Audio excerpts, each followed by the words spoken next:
Аз съм Смилен от Improve, имаме щанд ето там в Лилаво, където е. Предлагаме 360 градусов дигитален маркетинг и тук сме да отразиме всеки един бизнес. Вашия бизнес ми направи впечатление, че е така в технологичната сфера, свързана с заведения. Да, точно.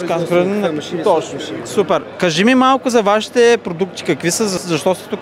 Тук сме да представим нашите нови машини. Реално погледнато се занимаваме с производство на кафе машини, сок машини, постмикс машини, машини, които правят коктейли, сокове, уелнес напитки. Тоест повече за хотели, ресторанти, за заведения? Да. Кои са ви основните клиенти? Хотелиери. А какъв проблем решавате на бизнеса? Улесняваме крайния потребител най-малкото. Виждам, че повечето е с тъч дисплей. Всичко е модернизирано, да, Това ли е бъдещето? Това е бъдещето, огледайте се. Добре. А какво около нас?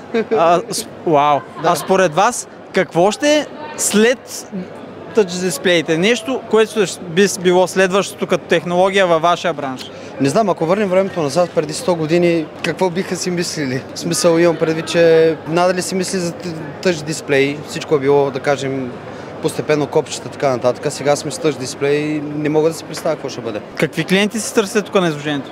Таргет групата, нашата таргет група са хотелиерите. Хотелиери. Добре, с кои хотели работите в България, най-големите? Партнираме се с Voya, с Wave, с Грифи хотели. Нещо да кажете така, което искате да вдъхновите, защо го правите като мисия, каква е вашата идея, нали? За бизнеса? Нашата идея е най-малкото да покажем, че и в България умеем да правим страхотна техника. Тоест това е произведено в България. Вие сте го... в България, точно така. Страхотна техника на световно ниво. Браво!